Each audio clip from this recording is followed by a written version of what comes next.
welcome, everyone, and welcome to the Inner Revolution Show. This is Dr. Renee coming to you live here on another Thursday night. It's another amazing show. I'm telling you, every week just simply gets more divine, and tonight is no different. And I will be introducing our special guest here in a minute. But for those of you who are new to the Inner Revolution, let me say thank you for coming in and joining us tonight and connecting with us. If you are not familiar, my name is Dr. Renee. I'm an associate professor. I am also the owner and founder of Transcendent Heart Life Coaching, divine mother of two amazing young spirits, and woman just wandering this planet trying to do the best that I possibly can. And that's the whole purpose of the Inner Revolution. It really is a safe space for all of us to come together to talk about various topics related to personal development, whether it be emotional, physical, spiritual, whatever level you're looking to transcend, transform, this is the place for you. Every week we have amazing guests. It is not scripted. It is totally organic. All of my guests who are invited to come onto the show are told that ahead of time, that I truly like to have open, real, honest, and organic conversations. So know that nothing is contrived, preconceived, planned ahead of time other than topic and some general conversations. So this is always an amazing opportunity in which to truly see what can organically come about related to the topics that we're talking about each week. Today we're talking about sex, love, and ego. And we are going to be joined by the amazing Ryan Keyes here in just a minute. And if you don't know who Ryan Keyes is, Ryan is a Reiki healer, an author, speaker, publisher, teacher intuitive, and co-founder and CEO of the Divine Love Academy. And I met Ryan not too long ago. You know, it's one of those moments where you have this sort of spiritual journey in your life where you know that you are truly awake and you are ready and that life is transforming and transcending for you, because all of a sudden, all the universal forces, all the laws of attraction and all those things that we've learned about come very, very visible.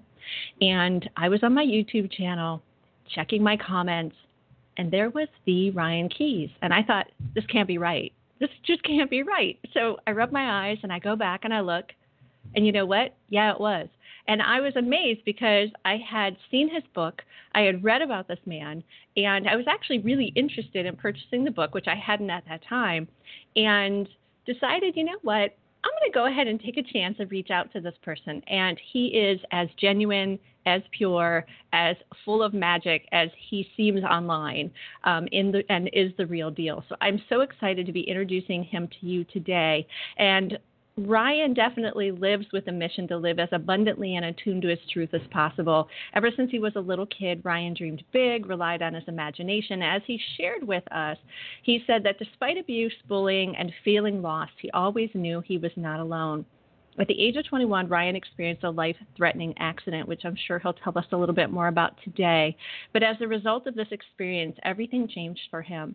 He indicated that how he looked had to be transformed, and it also led to how he began to see people being transformed as well.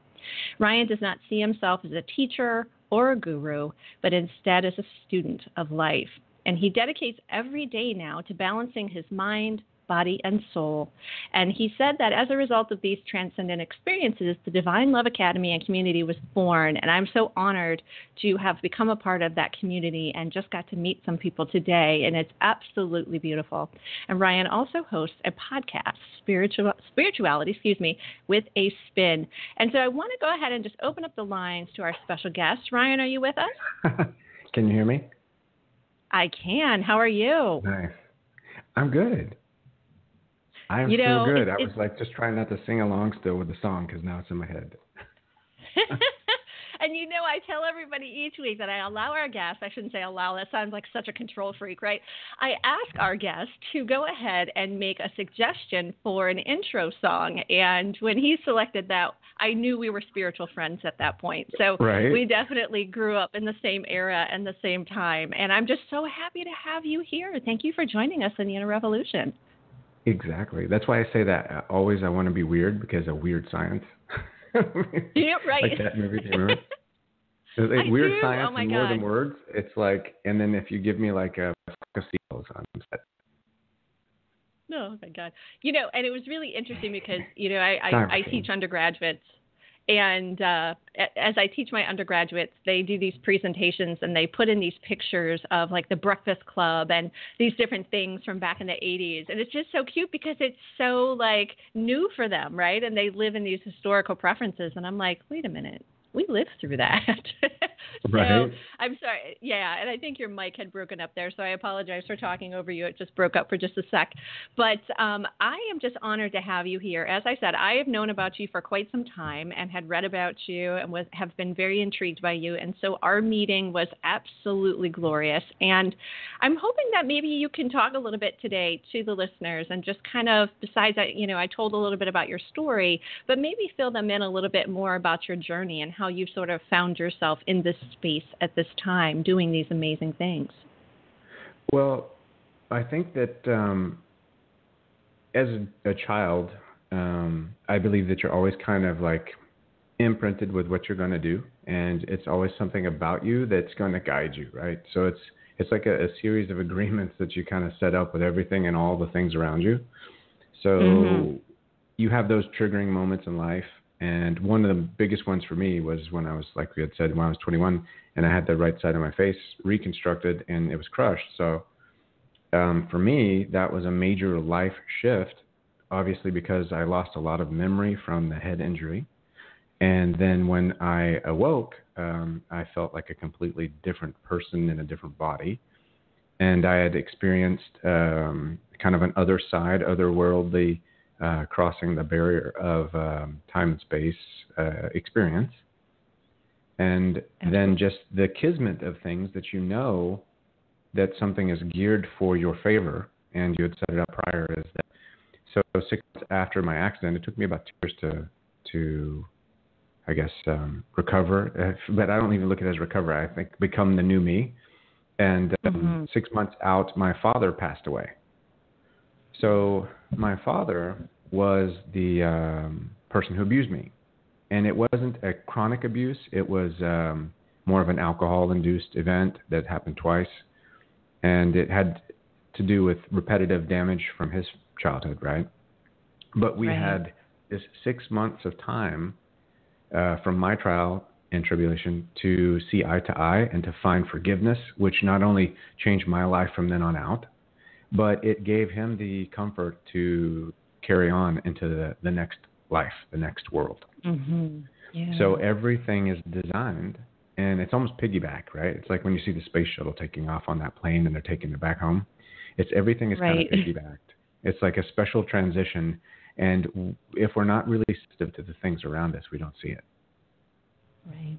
Yeah, absolutely. It was amazing. And it is. Your story is absolutely amazing and profound, and I think that's why you are such an amazing guest here for the Inner Revolution, because a lot of our listeners here are currently waking up, right? And they're definitely in this state of starting to feel that awkward sense of having to rebalance. And it's very fearful. It's very scary, right? And I love that. And so and our callers here share such amazing stories and journeys every single week, as I'm sure they will tonight. We have several callers on the line already, and they're so vulnerable, they're so open, and they're so ready, but they feel so lost.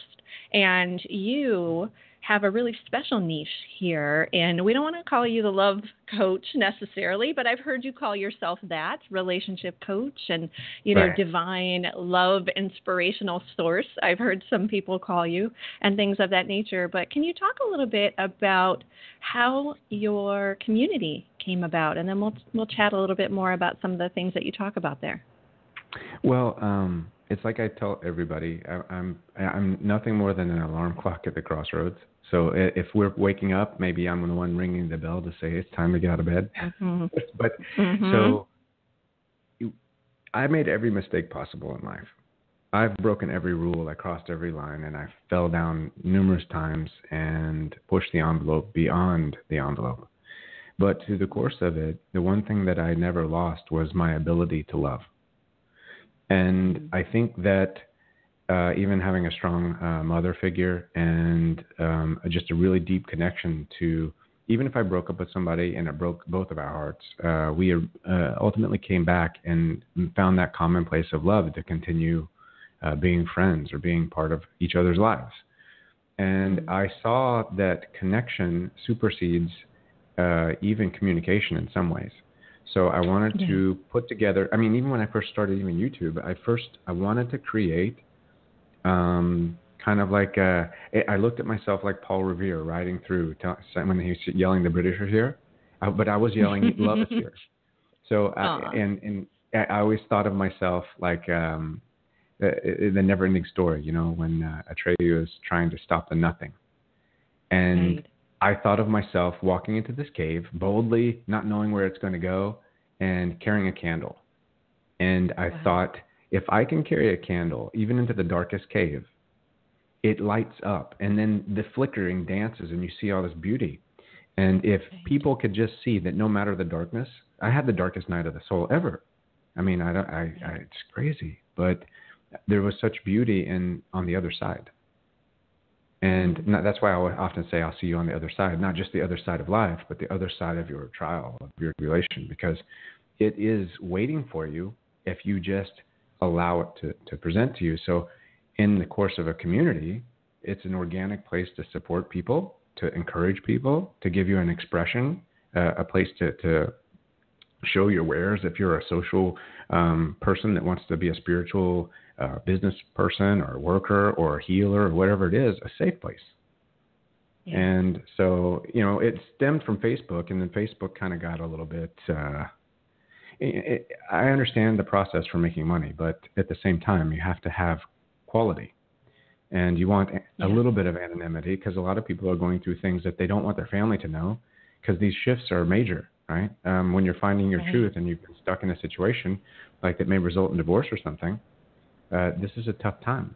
And you may not want to tell your sister or your brother or your uncle or the next door neighbor.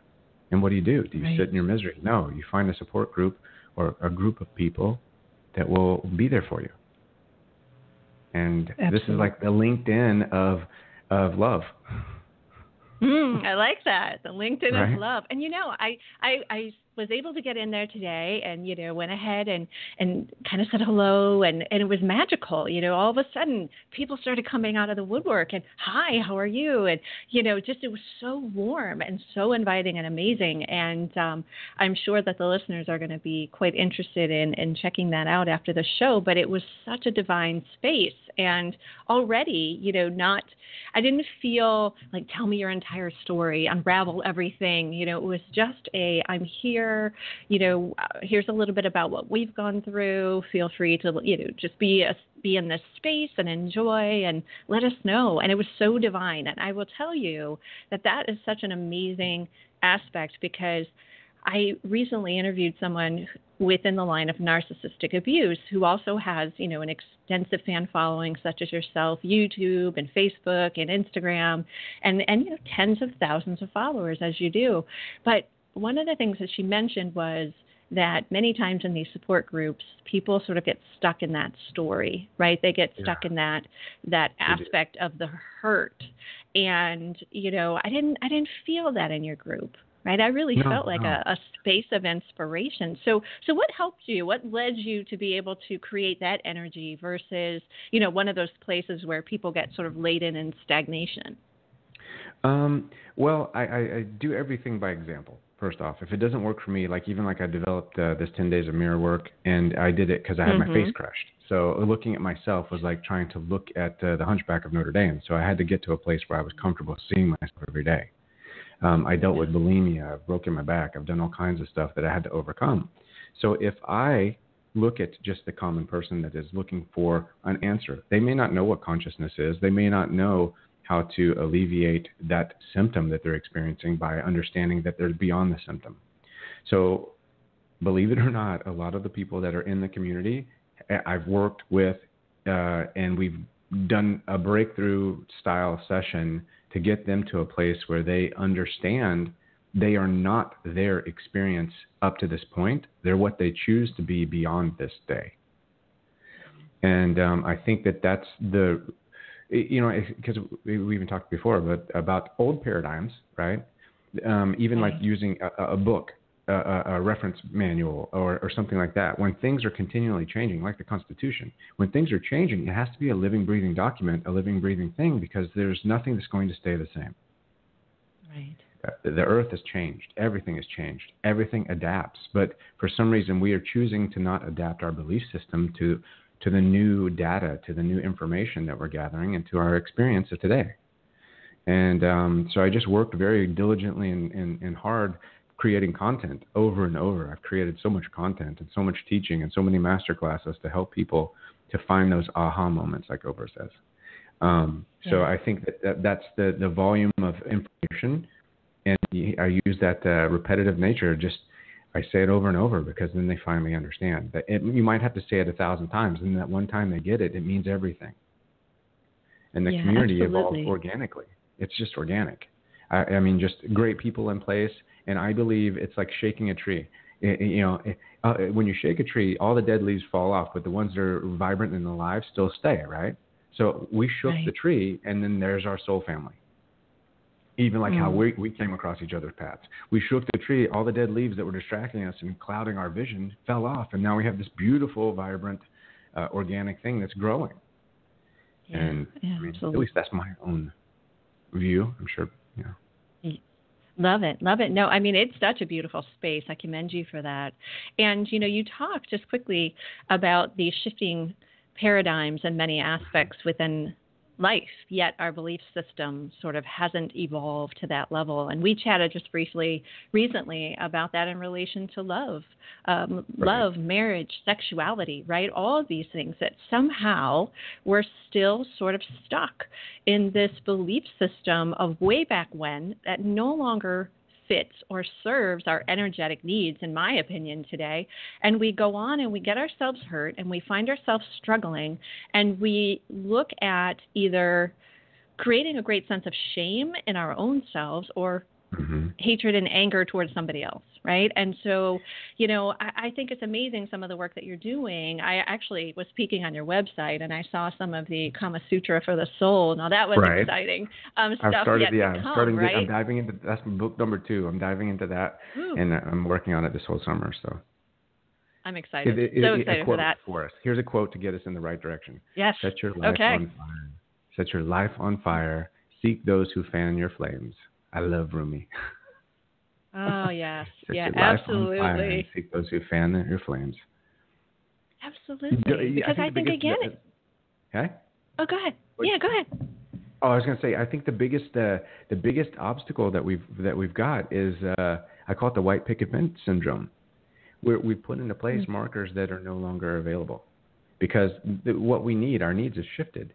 Even associating intimacy and sex is the act associated with being in a relationship or not. But intimacy, we haven't really even begun to evolve that, and I think that's why even you hear the term divine masculine, divine feminine.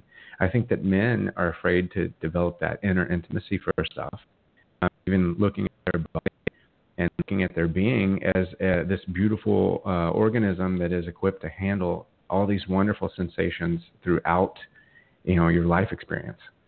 And then women are just craving and wanting, and believe me, I know, I hear that all the time. I mean, I've got 80% women followers, and they're craving for these men to step up. And if there's any men listening right now, I would love to tell you, open up your heart, dive into the intimacy tank, start swimming, and you will never be single, because I mean, seriously, the barrier that's keeping men single right now is themselves. Because there's so many beautiful, wonderful women out there ready to be in something vibrant, and I don't know what's happening to my boys. I don't know. Well, do you think, I did a live today on Instagram, actually, talking a little bit about the feminine male essence and, that whole aspect of kind of getting lost in wearing these masks for so long, right? Particularly growing up in the 90s and the early 2000s as women, we were empowered. You can do anything, be anything, have anything, and you don't need a man. You don't need a man. And the unfortunate reality in all that was we started chugging along and getting ourselves to a space and finding all these false flames along the way or what have you, or missing the true people that were supposed to be in our lives because we were so preoccupied with self. And I think, again, and this is why we talked about Esther Perel the other day, why I love this work, because it's showing us again that we have shifted so far from the economic necessity of love from way back when to this true romanticized element, right, of sensuality and ideology, and we don't really know how to deal with that. So what do you I mean, how do you work through some of these aspects with some of your clients related to these topics? Well, the first thing I would say, even like I put in my book, if you cannot say penis and vagina, you shouldn't be using it, first off. So if you can't sit down and have an honest face-to-face conversation without blushing and use those terms, what the hell are you doing whipping them out? Love it, yeah. You know what I mean, right? It's like, I love it, yeah. We want some reality in the rendezvous. You want romance, but you need a little bit of recognition in this awakening, because the sexual revolution hasn't even started yet. I mean, we still view sex as separate from everything else. We still view sex as taboo, and we haven't really seen the true value of that as an expression of intimacy. So, and that's why I love Esther, because she's on it. And with men, I've said this a couple of times, and I would love to get your opinion, but I think that it's so subtle how we've been conditioned and how shame has conditioned us. It has made us blind. Even like when a man is done with sex, majority of men jump up and go make a sandwich, right? And I believe that what they're doing is they're pacifying, because you're not hungry. You didn't work out that much. And if you did, bravo to you. But most people, 10 minutes or 15 minutes doesn't generate hunger for a sandwich. That hunger is coming from the lack of the intimacy that's supposed to be there. Oh, yeah. And I believe that with men, I've worked a lot on them understanding that intimate connection. And many men won't tell you. I will tell you. I bring it up and open. They were abused and they don't want to say it. Right. So now they look at sex as a tool, and it's a tool just to finish and to get to the other side. And now they feel that their manhood has been reestablished, and that makes them feel part and parcel of the relationship. They didn't even get to enjoy it. Right. Right. Because sex starts days before you do it, right? Right. Yeah. And and then like Esther said that it's distance that builds desire, right? So we need to learn these little tools or tricks, whatever you want to call them, to build that tantalizing effect in a relationship, and learn that every day, no matter age, children, or how long you've been together, is a date. Wow. Yeah. Every yeah, absolutely. And we're so quick to get away from that, right? It's just we get into our routine, we get into our everyday sort of life. We take for granted that people feel certain ways, believe certain things, and I'm guilty of that. I know in my own marriage, certainly just going through the daily grind and forgetting to connect on that level. And as you said, living so far apart for so long, it's so easy for that space to get filled with other things or even other desires, right? And I know we chatted too, recently. Within the sexual awakening, there's a lot stirring, and Esther's one of our great queens who's helping kind of bring these conversations to the forefront that nobody wants to talk about, right? Is infidelity too. Yeah. And so many people, again, move into that space of self-shame or the scarlet letter syndrome in a way, oh my goodness, he cheated or she cheated. And I think I've come to a realization that we are all not perfect, and that we all find our way through love in a variety of ways. And while we don't condone necessarily, going out and doing these types of things, it's more reality than it isn't, right? And so I'm wondering how that's connected to this overall essence of, the awakening and those sorts of things, what you sort of foresee for that coming. Well, I think that first we have to overcome the idea that sex is a process that's just like sitting down for dinner, right? It's a lot of people look at it like I'm just meeting my needs, or I'm trying to have a child. The same thing when we refer to our body as a meat body. We are not giving due diligence to what's divinely oriented in us. So the actual expression, and this is why I think as well, Shades of Grey being one of the number one selling books in movies for women should give us our first clue that exploration is maybe taboo, but they're talking about it. It's on the tips of everyone's tongue, even if they're whispering, right? And Sex and the City was the biggest pioneer for women being able to push the envelope and actually say, hey, I've been faking it. Let me talk to you. What are you doing wrong? And people wonder, oh, what does this have to do with spiritual awakening? And, I've had several people say, oh, well, you're just talking about lust. I was like, no, I'm talking about the vibrancy of the senses that you've been given the opportunity to utilize for this moment in time. And if you are able to make that dance part of your awakening with someone, you're blessed. And to understand as well, each experience that you have is original and it's organic and it's wonderful in its own way. And even when someone says, oh, you cheated on me, well, it depends on if they were in love with someone, I would say I would give it more weight and fortitude. But if it was an organic experience and no one values the sex anyway more than eating, then I wouldn't hold credence to it, right? Because, and that's what Esther was saying. Yeah. If this is just a bodily function for you and you haven't established a higher level of interaction and initiation into that, then you're literally only just stopping at fast food, cheating your body of nutrition. It's the same thing. Yeah. So, and if you're not balancing yourself, it's like we said when we kind of discussed a little bit before, it's like when you sit down at an expensive place or a wonderful restaurant and the table is not balanced. And you won't think about the meal, the person, anything going on as long as that table is rocking back and forth. So if you have an instability in some area, mostly a lot of people have sex and their awareness of that intimate nature of themselves, that instability distracts you and it doesn't allow you to see everything across the board. So you live with a lack of appreciation, and it's hard to get past these things. And then you do claim ownership over someone. You cheated on me or you did this. And we have to alleviate the imbalance, really. Yeah, absolutely. You know, one of the things, too, I wanted to get your perspective. We haven't really chatted about this, but, you know, Esther also talked about how with this change from the economic necessity to the idealization, romantic sort of aspect of love, we put a lot of pressure on one partner to be everything and all. How do you feel about that? I'm just curious. You know, wanting to get a male perspective on that, and also, you know, with your emphasis in your practice. Well, I think, and again, we go back to the conversation of people using the terminology divine masculine, divine feminine, right? We associate masculine with a certain set of guidelines and rules, and those are still unseen. And really, men in that standard haven't gotten a break. Even when women go forward and pioneer and become their own independent self, I still would say the silence judges men in society if they're not up to the standard that's equal or above. And that does play with a man's confidence. It does accept their ability to be on the same level with you.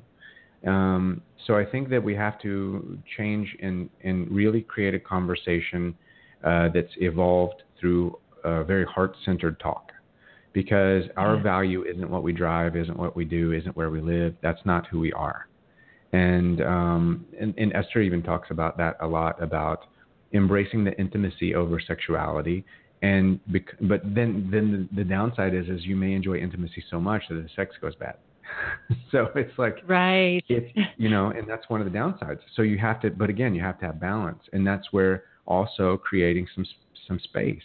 I think a lot of people spend too much time with each other too quickly, and they don't learn the rhythm. They burn out everything, and they overload their sensory system, so that they're not allowed to really let the walls down.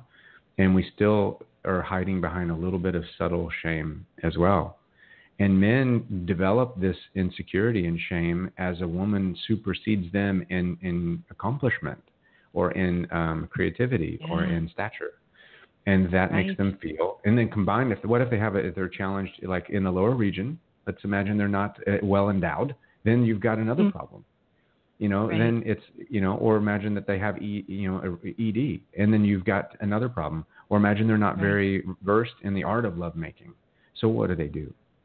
So the status for a man in a relationship is really difficult. And if women would begin to also understand that, and understand that the conversation coming from them with care, compassion, and constructive insight, and stop faking it. Right. Because if a man thinks he's successful because you faked it, you've actually caused him to fail multiple times in the future. Right. Because he doesn't know, he's not aware, and they're not asking because of ego. It was really interesting when you were talking. I actually had a caller go ahead and text through a statement. So I'm going to go ahead and read this for you because it's just so poignant. Yeah, they're sending in stuff online, and there's also a little message scroll down on the bottom of the screen. Nice. But, this individual said, "Thank you for bringing this up. Been thinking a lot about these different things. She had been resentful for some time in her marriage because she felt that the pressure was all on her, the woman, to maintain the relationship, to keep the spark alive." Wow. Yeah. So people definitely resonate with this. They are connecting, with this information, and the other thing, and I'm going to open up the lines here if that's okay with you here in a minute or so. Yeah, go for it. As a mom of a young boy, I will tell you that this is so near and dear my heart because people will kind of go, well, how do you make the connection between sexuality and but this is exactly what happens to us, is that we don't have these, sort of conversations about things in a beautiful and organic and natural sort of way. And, we get into that taboo moment of we shouldn't be talking, we shouldn't be, allowing children to think of things, before a certain age, which, as a developmental psychologist, that's absolutely incorrect. And it's so important that this is why our boys lose their essence of connection, in my perspective. It's because, again, they're made to feel bad about what they feel and all those things that come over them naturally over the years. And they see a beautiful woman or man, whatever their perspective may be in that time, and we tell them that that's not appropriate. Don't talk about people in that way. And I have really, and this is what I'm doing on YouTube coming up, is really talking more about how even parenting practices need to change, particularly with young boys, in the sense of why they lose that essence. So, absolutely. I think this is just so amazing. I really love the work you're doing. That phrase in the 70s that was so preeminent: "Leave it alone or you'll go blind." What the hell is that? Right. I mean, really? Really? Is that why everyone wears glasses when they're 40? I mean, I don't know. But, it's just the concept of that. Leave it alone or you'll go blind. And body shaming, just to be made to feel like whatever's going on isn't right. Yeah. And then, God forbid, if you encounter something like I did and you go through in your initiation, I call it initiation because it's that's what it was. It was a sexual initiation in the wrong way, at the wrong time, with the wrong person.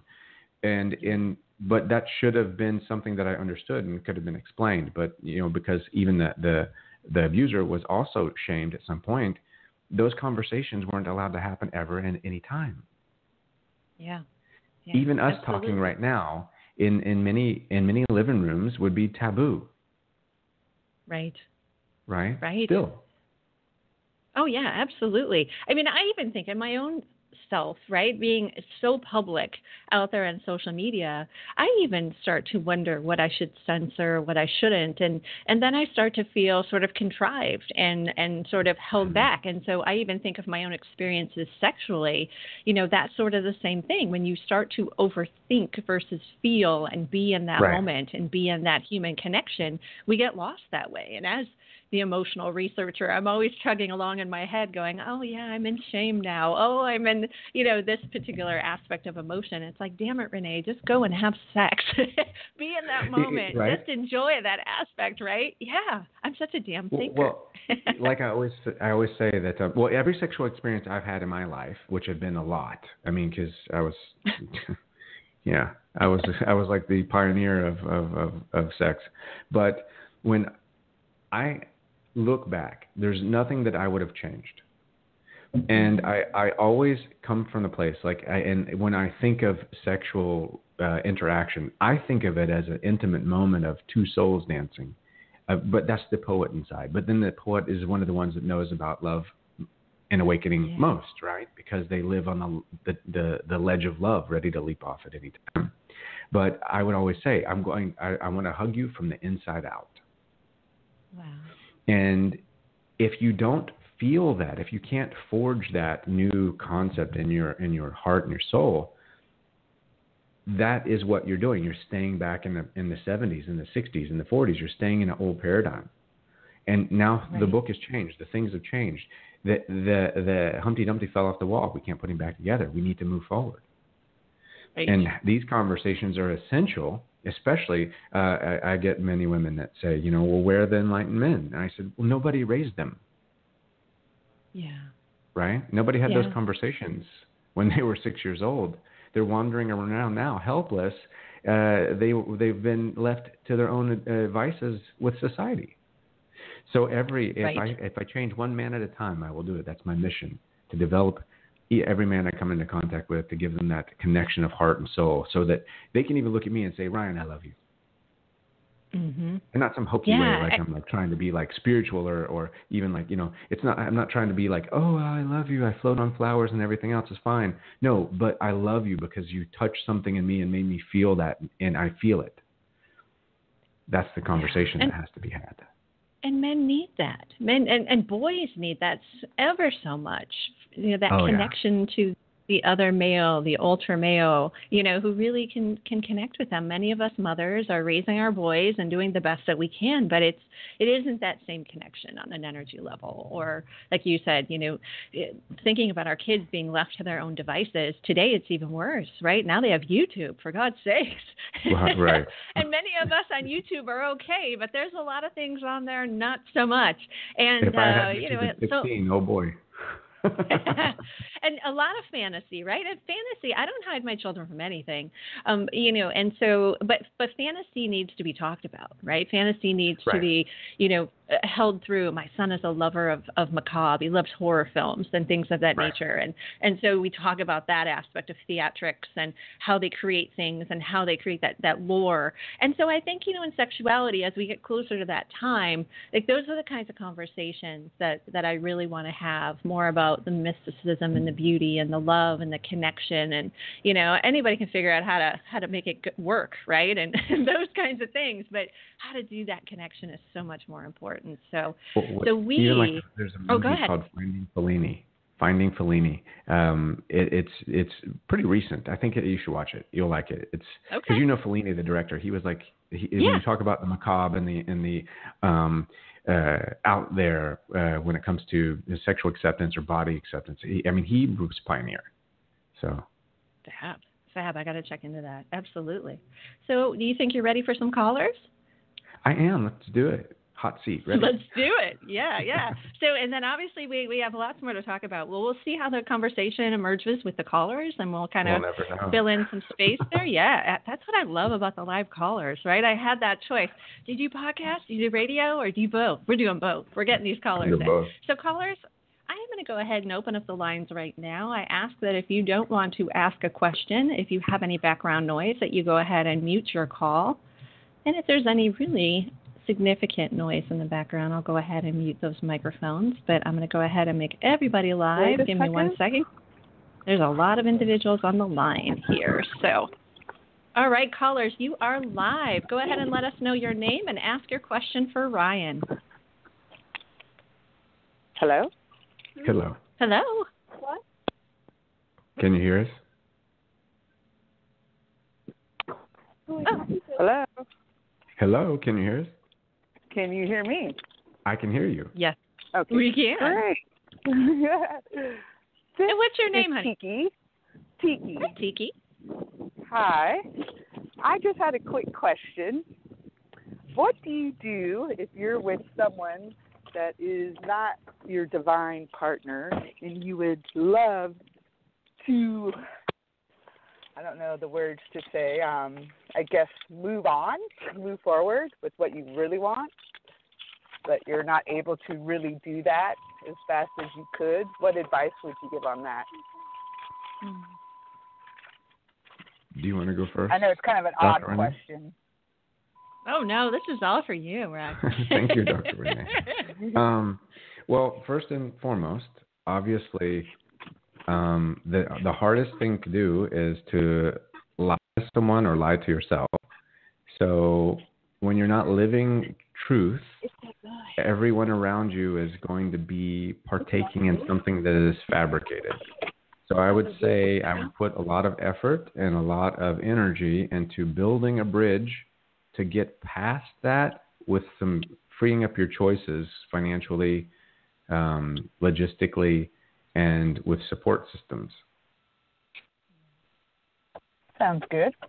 I have found a few support systems on social media that have been good. Like your channel actually on YouTube has helped me quite a bit, even though I don't really take the advice as much as I should to heart. I have to, unfortunately, go about it the hard way because my hard head, that's what has gotten me through life lately. All my life, actually. But I'm a big lover, and, I just want to be more loving and just more true of who I am. Is that little birdie? Sorry, there are birds in the way here. Go ahead. Sorry, I'm driving and talking. You're fine. I love the essence of busy parenthood because I can so relate. And that's what makes this show so amazing about our callers. So Tiki, I was thinking too in this essence of you and being in a relationship yet knowing that this is not where you want to stay. I get the logistics and things like that, but energetically, I was talking to a friend of mine about why we stay in narcissistic relationships too, right? We sometimes think that we can change these individuals or change these paradigms, change these situations, and turn people into something that they're not. So, correct. I just wanted to throw that out there that I could feel that energy coming through you. So that was, kind of where I felt you were at. Yeah. Well, it's not like change them like to my design, be my way, how I want you. I just see the good in the person, and I know they can do better. So I try to encourage. And, yes, I have stayed in a situation that was not for me. I should actually never been in this situation, but I was in a depression when I came across that situation, and definitely I've woken up. I started waking up a while ago, like years ago about it, but it was just so many things have kept me stuck actually in the situation, whether it be financially or, just.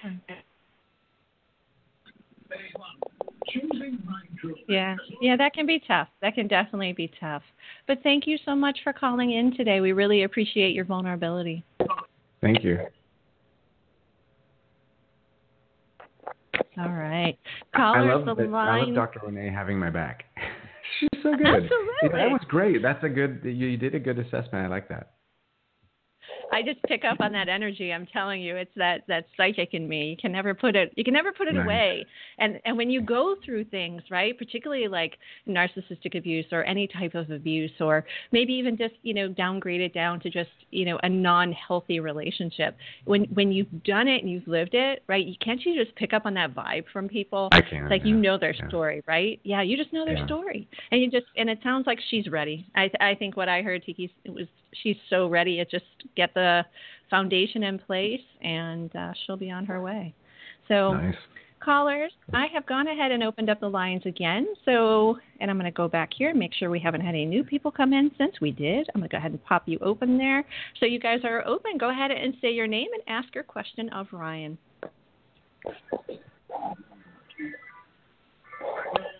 Are you there? Hi, Renee. Hi, who is this? This is Janelle. Oh, hey, Janelle. How are you? I'm good. Oh, I have to tell Ryan, Janelle is my best friend since third grade. So Janelle is one of our regulars on the show every week, and Janelle is a beautiful single lady out in the world today. So I said, call in. This is a great show for you. So what question do you have, lady? I think my question would be, how would you really know if you found your soulmate? How would you really know if you found your soulmate? Well, I think that first and foremost, the person that's going to be one of the people that you are going to end up doing your life's work with will have a lot in common with you. It may not be exact, but you'll have similarities. You'll have a lot of synchronicities. You'll have that almost that in tandem kind of like telepathic connection where you can hear what they're saying and they can like, you'll be like thinking of something and then they'll bring it over. And that's one of the things that start to happen, right? And I would think that also too, you will have a unique ability to share because if you think about it, we're kind of like a musical symphony individually. So when you've got two songs that you could literally overlap because they're the same cadence, the same rhythm, and you can't distinguish them, it would be similar to that. So you have this one style of music and then another style of music, and they just blend together so well that it almost makes one song. So I don't think a lot of the relationships that you may have had in the past or that people have in the past where it requires a lot of attention, a lot of deviation from your regular day, a lot of like up and down, I don't think that that's that divine essence of God really working in there to give you something for the long haul. I think that those are lessons and kinks that you work out as you go forward so that when you meet that person, you almost just gently fall into their arms. Okay. And then there'll be a strong sexual attraction. Yeah. I was going to say, wait, what about the attraction level here, Ryan? Yes. And Janelle, you know what I was thinking? Yeah. And Janelle is a sexy Italian lady, let me tell you. So any guys on the line, go ahead and send a comment to my page. But I have to tell you, it's interesting because Janelle and I chatted, and she knows my innermost secrets, being my best friend. And the interesting thing was when my husband and I were separated, and I remember having this conversation with her very intently about how I was really confused, and like what you just said, Ryan, that I had always seen relationships as if they were so easy that we weren't really doing what we were supposed to do, that it was supposed to be hard work and it was supposed to be, full of effort. And, it was such an interesting perspective that I woke up and realized I had absorbed and just taken from my parents and taken from my upbringing, and that I was truly missing a magical relationship with I don't want to use the word perfect, but I have to say he is, compared to everything else I've ever experienced in my life, that even though it was effortless, it was magical, it was beautiful. And the more I surrendered to that and allowed myself in that space to see it as that, the more it became that, if that makes sense. Versus, there's something better out there, or he's more intense, or, there's this situation. And that wasn't love at all, in my perspective. So I loved what you said about that aspect of, it's going to be easy, because a lot of people think, easy, no, then it's not meant to be. This is too easy. How many people have we pushed away that maybe we felt that with? So, right. Yeah. So Janelle, my dear. Did that hit the spot? Yeah. How'd Ryan do? He did wonderful. Oh, okay, good. Nice. Thank you, lady. Anything else you want to ask? No, I'm fine. Okay. All right. Thank you, my dear. Thanks for calling in and always supporting us. No problem. Thank you. Bye. Have a great night. Bye. You too. Bye, love. Bye. Oh, yeah. When someone sticks around with you for almost 40 years, that's a good friend. She's a good one. Really good one. Little lost in love right now, trying to find her way, but I feel good. So callers, I have gone ahead and opened up the lines again. I saw there were a few more people who came in after I had opened those, and so I'm going to go ahead and open you all. I hear a doggy in the background. I'm trying. I love it. Oh, my God, I'm trying, Renee. That's okay. Who is this? Hello. Hi, Renee. So I actually have a question. Yeah. It's Melissa. Huh? Hello, Melissa. No worries. He does. That's why I'm trying to listen to it. Oh, my gosh. I'm trying. Okay. I love live calls. So, AJ, All right, my son is 19. He's very kind and Uh-oh. his father and I divorced, and so his dad's a bit of a narcissist. He is a narcissist, and I have never really talked to AJ about relationships or anything like that. Of course, I thought it was stereotypically my ex-husband's job. But I don't really want him to do that job anymore. So how can I talk to AJ? How can I don't know, get him to open up? Because he's a typical 19-year-old boy, right? And mom. And so Melissa, to my you said knowledge, you haven't had the talk at all? No. Okay. No, about like sex. I love that. Anything No. like that. That was that's a tightrope between two places that are tough. No, like girls, none of that. Like none of well, that. let's assume that he already knows everything because he's already watched YouTube or he's already watched something. Oh. So the conversation is going to be real easy at first. Huh? He's a gamer, and he like builds computers. So, right. you know, I'm sure he knows about what's out there. Yeah. You know, but like he's never, to my knowledge, he's never had a girlfriend. He's just not that interested, and I'm not pushing. Well, I don't think the beauty of being organic in everything. I think that if he's not ready yet, he might know, and there could be reasons. You could subtly ask him, or just say, kind of like say, so are you see anybody? Have you talked to anybody?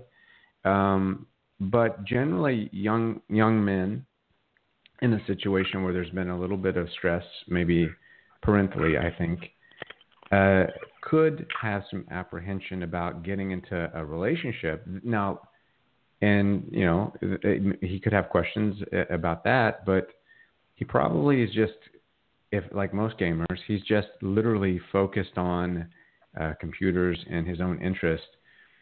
I would say from what I've seen, that girl vibe will kick in probably around like 21, when he starts really wondering and he sees his friends doing the same thing, or his friends dating. Oh, yeah. Okay. Some of them, or like they'll live with their girlfriend. There's actually 4 boys that have an apartment, and like one of their girlfriends lives with them. And like he'll go over there and hang out and stuff. I know he knows about sex, but I don't want him to grow up and be his father in a relationship. Right. And I think, I'm emotional enough, I think, that he kind of gets it, but I'm not sure because we've not had that conversation. I feel like it would make him uncomfortable. And well, sometimes as uncomfortable Renee knows, is not bad. I don't like to do that. I know. Sometimes uncomfortable is not. Oh, my God. Yeah. I know that. Who's more Sit uncomfortable? with the uncomfortableness. Yeah, who's going to be more uncomfortable? How would I talk to him? How do you talk to him? Just like he's like just like I would approach it just from first off like a heart-centered place. What do you think, Dr. Renee? Absolutely. And Melissa, I was going to say, Melissa's been one of my clients in the past and done amazing work in her own self. And we've come to this space sometimes where, again, recognizing how our imprint has become the imprint of our children, but many times it hasn't, right? Because many of the times we think their reality is a weakness of our experience, when in actuality it's a strength. So I see AJ's lived experience right now, and again, he's in this new age group that we call the emerging adults, right? He's not a young adult yet. Right. Young adulthood has been moved back, right, to about 25, right. 26 years old. So now we have these young men, which, Ryan, I think this is going to be a hot area for you, right? These young men like from 17 to 24, 25, that we call emerging adults, who are still childlike in many ways and often don't want to go ahead and move into romantic experiences. But when we grew up, it was what we did, prom dates, pictures, moving on to college, sweethearts. And a lot of these students today, and I say students just because I teach, but kids these days don't want that. And I have to say, from a spiritual perspective, the more time that men actually get to spend on their own, the more in tune they come into a sense of knowing who they are. So I would say don't try to push so much. Allow him just to find his way. He's gonna eventually move into a romantic relationship. Yeah, but should we try and have a talk about what do you think about relationships, or how to court, or I don't know. Well, I mean, actually, maybe not a relationship focused on him. Maybe how about the relationship between you and his dad? Start there. Just say, so what do you feel? Maybe ask, right? I mean, because if you think that just for me, from common sense, if you're thinking that you're afraid that he's going to end up like his father, maybe come from a real heart-centered place and talk about how,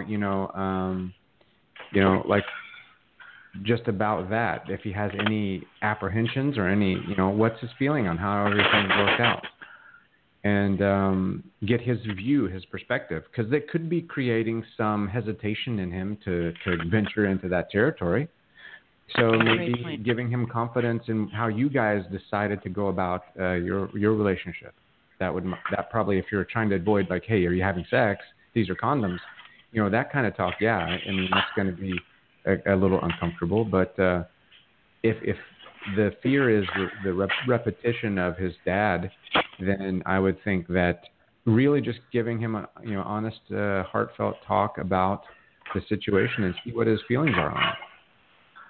And give him a voice when it comes to if he feels anything in regards to that. What do you think, Dr. Renee? I love that idea. I think that's amazing, because many times our apprehensions towards sexuality, towards, giving our essence, our soul over, to another human being, that's very much an internal process. And if we have any hesitation of hurt or not understanding what happened in our own parents' relationships, absolutely. I think that would be a great starting point. What do you think, Melissa? Sound good? I think that is a good idea. Yeah, I always thought of AJ and but I never thought about talking to him about what his father and I went through and experienced together and things like that. That's why we have Brian on the show. Because nobody's ever asked any of these kids. There you go. Nobody's ever asked the kids, how do you feel about that? Right. And I think that would be a fair thing to do. Right. Well, you go forth and do that. Yeah, connect with us. Let us know how it goes, okay? Yes, baby doll. All right. Have a good night, sweetheart. Thank you. You too. Bye-bye. Bye-bye. All right. That's always love. I love when there's either kids or dogs or we're driving. It's just so amazing how people interact with us today. It's beautiful. So I'm going to go ahead because I quieted down the lines there real quick, but I'm reopening all the mics again. Thank you all for being patient. This is Kim. Hi, who is this? I'm sorry. This is Kim. Hi, Kim. How are you? Hi. I'm good, thanks. How are you? I'm wonderful. Sorry, what's your I question see for if I can Brian? get a hold of him again. See if he has any advice for me. We missed it. Are you there? I hear somebody else on the line yet. Yes, go ahead. And callers, if you could go ahead and mute your line while this caller is on the line, that would be greatly appreciated. Thank you. Yeah, go ahead, Kim. Well, thank you first and foremost for what both of you are doing. We all are very grateful and very appreciative. So thank you from us for that. Oh, you're welcome. You're welcome. So my question is, I was with my ex-husband for 27 years, and we have been separated for 3 and divorced for 1 now this month. The reason why I divorced him, the main reason was he had a thing for my daughter-in-law, my oldest son's wife, and I found out about it indirectly. So we left and got back together, and I left again, and we got back together. And my oldest son, that was his wife, has yet to know about why I divorced my husband, that it was with his wife. And my son and I have not talked for 3 years because this is still a secret within the family of what my ex-husband did. So for me, it's about learning how to shift and be open again to get into a relationship. In my marriage, I was both the man and the woman, basically. I did the cooking and the cleaning and tending to 4 children, and I worked 7 days a week and paid all of our bills and yard work. And so I kind of was both the masculine and the feminine. So now that marriage is past and I've got to figure out a way to resolve this with my son, it's opening and shifting back up to being able to have that heart space again. How do I go about doing that and shifting that? You mean like preparing your life for love to come in? Yeah, it's like this big paranoia. With my ex-husband, I know he. I mean, in general, what about love scares you? Well, what he did to me, for one, it's never been resolved. It puts the fear into me that someone else, how do you trust again that someone else isn't going to betray you in such a horrific way? Did anyone before him break your trust that was a male? Yeah. Well, that's where you're going to start. Because it's not him that's the problem, mostly, I would say. Because the thing about love, right? Love is opportunity. And it's like a lottery ticket. If I buy a lottery ticket today on Tuesday, I have a chance to win on the drawing on Thursday. But next Thursday, my lottery ticket's no longer any good, so I throw it away. I buy a new ticket. I don't focus on the ticket that I didn't win. I'm focused on the next ticket, right? Analogy. Yeah. So if I am in a relationship now, if I bring all of this tragedy with me, I'm going to repeat it. It's going to happen. So he's not doing anything. His level of trust has nothing to do with you having success in the future. You do. You are the pilot, the co-pilot. You are the storyteller. You are the one that's writing the song. So, but it's before him that all of this started.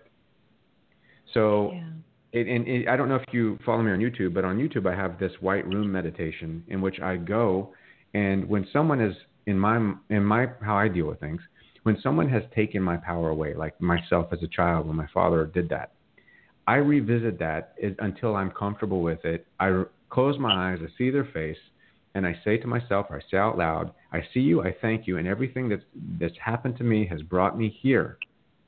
And it's made me who I am, and I love that person. Thank you, but I need my power back. Can I have my power? Because you don't need it. That's past. Thank you. I've got my power, and then I remind myself I'm powerful. I do a Superman pose, and I go about my day. Just like a dog, where repetition is how we learn. So I do it every day until I feel that it's almost humorous, until I laugh. I'm like, I'm not going to do this anymore. I feel stupid.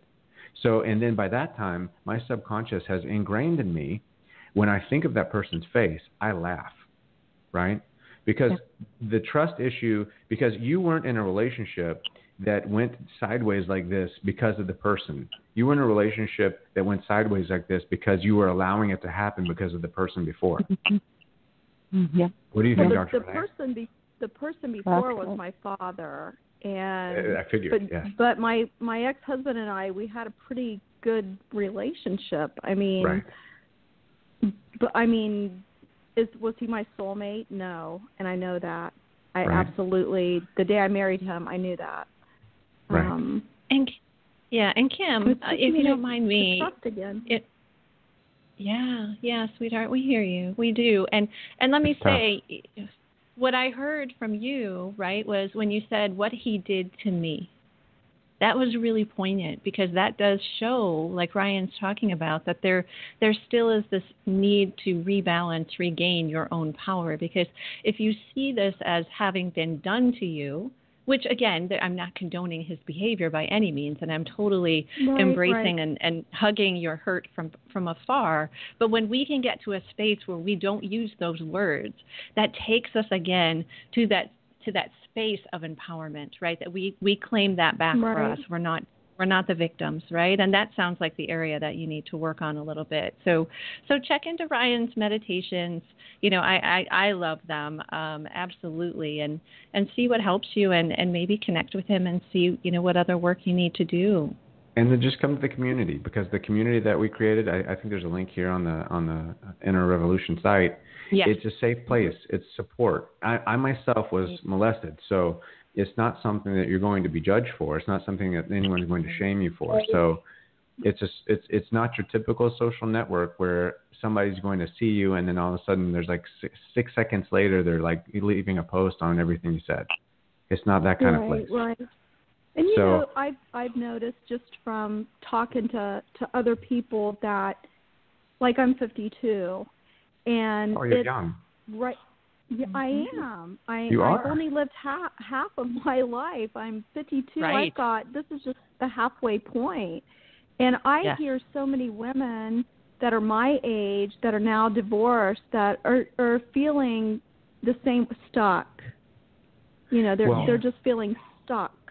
A lot of what's happened is, from my experience, is that what happened is we went with either what was pressured on us, what we felt looked good on paper, or we had no idea what we wanted, so we settled for something. So we created a life that was just blissful. It wasn't a life at all. And then as we aged, the natural progression of our soul elevating through experience, we inadvertently started to wake up, which happens. And then we woke up. It was like, it's like a one-night stand. It's like when 2 a.m. you're like, wait, I got to get out of here. This is not happening right now.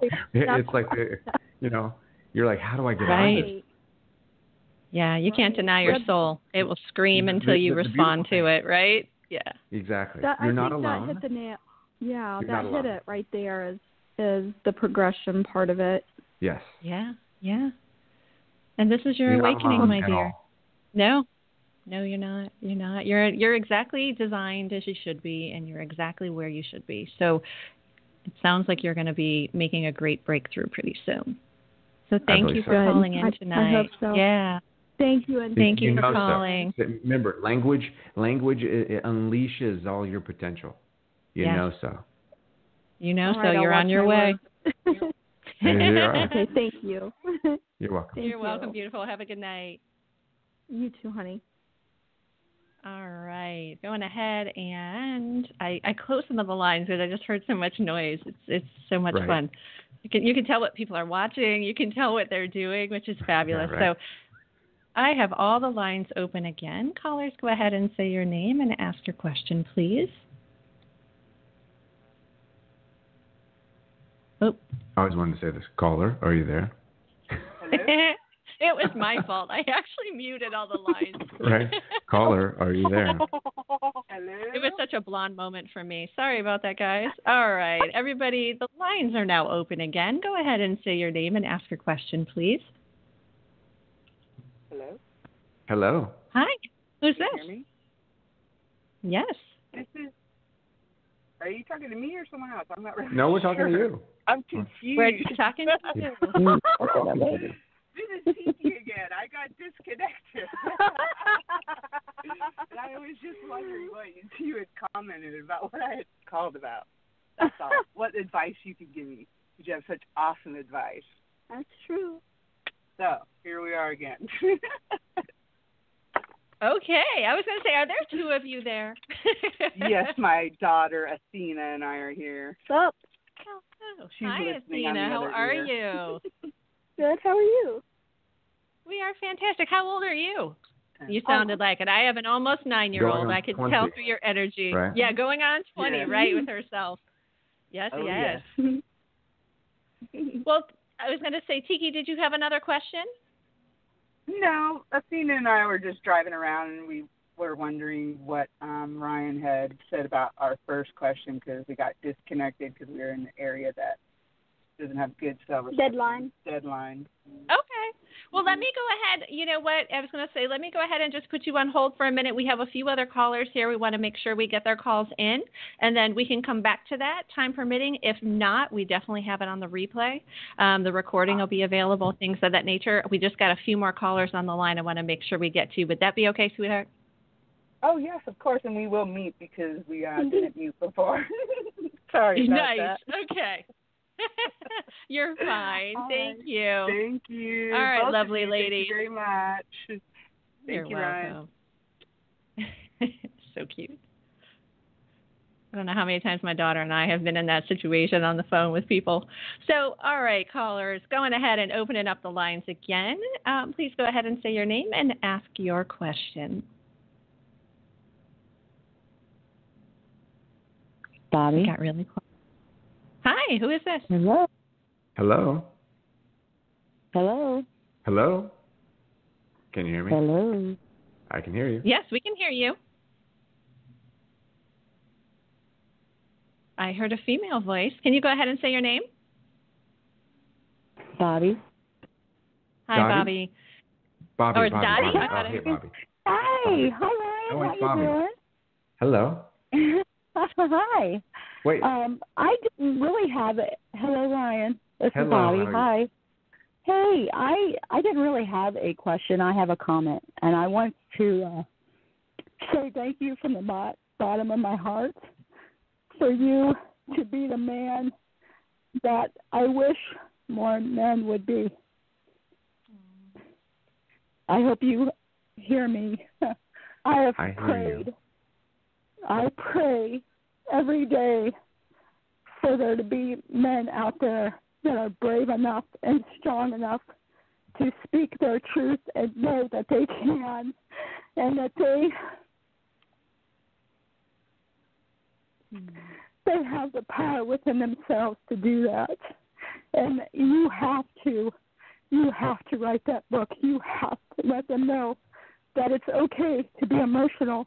We want them to be. We need them to be. We can't always be strong for them. It's not for us to be always strong for them. We want them to know that they can be strong for us. They can be strong for us, and it's okay. We're working on it. Know that they have the power to do that. I appreciate that. We're working on it, one man at a time. And and that's what thank you. I would like to say, too, just because I do have such a unique reach into the world around us, that I have come across, let me just say, John T. Stephen, Paul, so many people, many men, and I put names to them because they're amazing, and they are making these leaps of faith. And it only takes just a small movement to make momentum. So we are changing things. I'm not the only one. This is it's a concentric effort for consciousness that people are waking up all over. Wayne Dyer is my guru. He started me waking up, and so I see it all around us. I get beautiful emails from men that are just taking a wonderful leap of faith into that beautiful level of loving. And but I was thinking so too. Yeah, absolutely. And sweetheart, I wanted to say too, one of the things I've learned when I meet someone like Ryan, or I meet someone, out there, that when these men come into our paths, sometimes it makes us feel like there aren't others, right? That there's this one individual who's shining. But the real reason that they come into our path is to show us of the possibilities and what we deserve in our lives. And so, take note of that, right? Write that down. Make that your reality about what you love about every person that you come in touch with that touches your heart. I remember when I was single, I would stand in the grocery line and just be like, I love how that man touched the small of that woman's back. I loved how he kissed her forehead. Yeah, I loved it, right? Yeah. Dr. Renee's stalking people at the grocery store. I did. I loved it. I was like, oh. And you know what I do today? Because I love you. Did you ask them if that they you could do brought it again? this up. Were you did you ask him? Did you say, hey, could you just do that one more time? I really enjoy that. One more time for me. I really love that. Yeah. Well, I'm even more creepy because I'll even say it to my son now. I'll be like, you need to be like, that's the type of man that you want to grow into, right? That's what you want to do. And so I love that you brought this up. Thank you so much.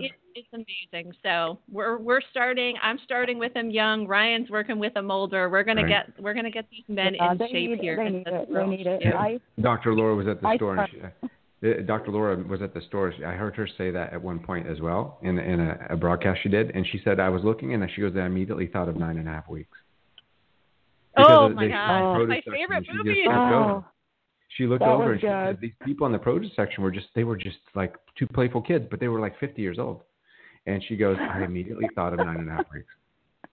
So now Dr. Renee's in the store thinking of like shades of gray. I am. Yeah. I'm not going to lie. Right. Yeah. If you're not, like I said, if you're not sexting your man and you're in a relationship, girls, start, please. And guys, good night for my husband. Keep some mystery about yourself. Don't go sending like pictures that don't have your face in it for a while. Just as a little bit of advice. Women, be sexy. Men, keep your face in the picture. Not your waist. Okay. Well, you never get shirts there too because it could not be there. I appreciate you. We're always saying face pics before dick pics, right? Yeah, absolutely. Right? Thank you for that. Right. Thank you, darling. You've made our night. You guys take it easy. Thank you, Ryan. You. You're welcome. Thank you. Have a blessed night. We'll catch you later. Bye. We will. Thank you. Oh, that was beautiful. Absolutely beautiful. Callers, we have just a few more minutes. So if you have a question, go ahead and tell us your name and ask your question before you don't have the chance to do so with Ryan.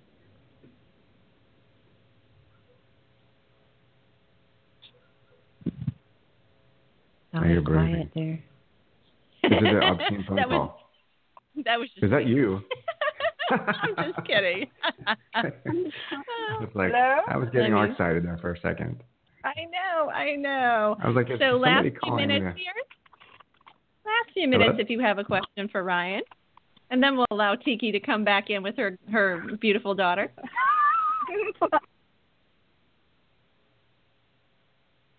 Caller? Yeah, I was going to say I don't hear any other callers. Tiki, are you there? Yes, we're laughing. I love that. So, Ryan, do you remember Tiki's question? It was, I our don't. beautiful soul. Honestly, she was the one. You talked about finances and foundation for her and things of that nature. But, breaking free. Yeah, breaking free, building a new life. Yeah, go ahead for it. What would be your best advice to get out of a situation that you've been in for like a long time, too long, and you want to go? I would say listen to your daughter. Yeah, exactly. Because she sounds like she has a lot of insight. She's like, a long time. Yeah, she's not happy either. We're both not happy, but it's like, sure, it's great to say we're not happy. The thing you have to also understand is just because you leave doesn't mean happiness shows up. So and again, you have to focus on everything that led up to the leaving so that you understand and your reasons are going to feel right with you so you don't feel guilty, because it sounds like you're probably feeling guilty, like you're tied up and not wanting to leave because of guilt. So if your reasons are right to you, not necessarily. Sorry to interrupt you. No, that's right. It's not about guilt. Well, because you said that I seem to recall that you mentioned that he was not a bad guy. That he what? That he was not a bad guy, right? No, he's not the person I want to spend the rest of my life. Right. So that's the only reason why I kind of was assuming some of the status of maybe a little bit of guilt, because because we have to, when we're denying something that's okay or comfortable, generally there's going to be a little bit of a small part of us that feel guilty about leaving, and we'll stay because number one, it empowers us to, if we're a little afraid of being on our own. But two, it becomes a little bit of a caretaking situation where we feel like the person may not be able to survive without us. So I just was picking up on that a little bit. Maybe I'm wrong. A little wrong. He can survive without me. He survived fine without me before. Yeah. I survived without him before. I was actually better without him. But, yeah, that's you true. know, he helped me learn things and helped me be a better person, even though it was in a bad, like, dark area, like some people would perceive it that way. You know, he did make me love myself more and just stand up for myself more. You know, he wasn't the best example. I did learn. He has learned positive things for me. So I think we both are winners in this situation. It's just, I have a child with him, and we're always going to be family. Well, you know, I think turning words into action is probably the way to go. Oh, don't talk. I can hear you. Sorry. Oh my goodness. Yeah, I think that must have registered with the insight, with the intuitive in the car. Right. Did you hear the last talk? I did. Exactly. I think that must have registered live somewhere. callers. Live callers, right. So good. You know, Tiki, I was thinking too, you know, this is one of those moments when we kind of look into these relationships that no longer serve us. And I always tell people, I say, how much time throughout the day are we trying to convince ourselves of the few qualities in which they are okay, and we blow those up to try to make ourselves stay and feel better versus the enormity of the qualities that tell us to go. And so it's like a balance sheet where if you can spend more time, you know, maybe sit down and make that list. And I remember when I left my relationship that no longer served me, I had 87 things on that page that told me it was time to go. And the page that told me it was time to stay, I had 3. And it was really easy in that moment when you looked at something like that to realize it was just time to go. Enough said, enough done. Right? And how many women, I'm not saying, you know, go out and be unsafe or have to live in your car or things of that nature, but you know how many million of women who, when it's time to go, figure out how to get out, right? And go. And that I've been there myself. So I hear the strength in you. You're an amazing woman. And listen, look at that daughter of yours already. You're doing something right there, girl. Right? Thank you. We've been trying to get out for like a couple months now. It's just little pebbles and mountains keep on jumping up in front of us, so we're just trucking forward. Because I'll have 88 reasons not to stay, and one well, like reason Jay-Z said, I have what's that song by Jay-Z? I've got 99 reasons and. I got 99 problems, Brian. Where did you grow up? Right. So now you got 99 problems. So now you just need to. Yeah, you need to get. Yeah. The Cali boy, right? The East Coast. We know that song, but okay. Right, yeah. Well, I'm actually East Coast. I'm not Cali. I'm only Cali by proxy because I've been here, but no, I'm East Coast. We're just joking. I lived in Richmond. Tiki, thank you so much. Thank you so much for calling back in and being our last call of the night here, and give that beautiful daughter a hug from all of us here. And let us know. Check in on my radio page and comment. Let us know how you're doing, okay, sweetheart? Oh, definitely. Thank you very, very much, both of you. We're very appreciative for your time twice. We love it. Absolutely. Indeed. Have a good night. You too. Have a good one. Thanks again. All right, callers. We have 1.5 minutes left as I'm looking at the board. We can go past that time. It just won't record anything beyond that time. But one last shout out right now. Any last person who finally has gotten enough up to say, I want to ask a question, go ahead and do so at this time. Anybody? Nobody. One of my favorite phrases, and this is off the cuff, but one of my favorite phrases in Anchorman is when Paul Rudd goes, it works 60% of the time, every time. Awesome. You remember when awesome. Black Panther Cologne? Yeah. I do. Oh my God, my friend. Well, this has been an amazing evening. We went a little over time, but I think it was so worth it. I've got a clock in my ear saying 60 seconds, but don't worry, I'm watching the it won't countdown record myself. beyond this. Yeah, so we're totally fine. But thank you so much for an amazing night. Thank you for shedding this beautiful perspective on sex and love and our ego and all these things that are infiltrated into our relationships. Can you tell our callers and our listeners again where they can find you? RyanKeys.com or Upbeat Buddha on YouTube, and Spirituality with a Spin is the podcast on iTunes. Thank you so much. And callers, thank you again for calling into the Inner Revolution. As you know, we will see you again next Thursday and every Thursday thereafter. This is Dr. Renee. I hope you have an amazing evening. And thank you again, Ryan. I will definitely be in touch very soon. We're thank one and the so same. Much. Thank you. Absolutely. Thank you. All right. Bye-bye. Bye-bye.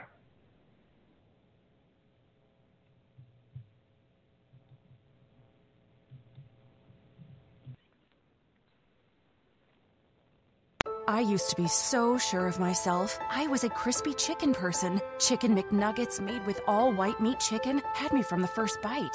But ever since trying McDonald's garlic white cheddar grilled chicken sandwich, I can't stop thinking about the perfectly marinated grilled chicken. Have I become a grilled chicken person? Enjoy chicken at McDonald's. Whether it's crispy like the Buttermilk Crispy Tenders, grilled in your favorite chicken sandwich, dipped in sauce, or not. McDonald's. Chicken how you like it. At participating McDonald's. At participating McDonald's. At participating McDonald's. At participating McDonald's. At participating McDonald's. At participating McDonald's. At participating McDonald's. At participating McDonald's. At participating McDonald's. At participating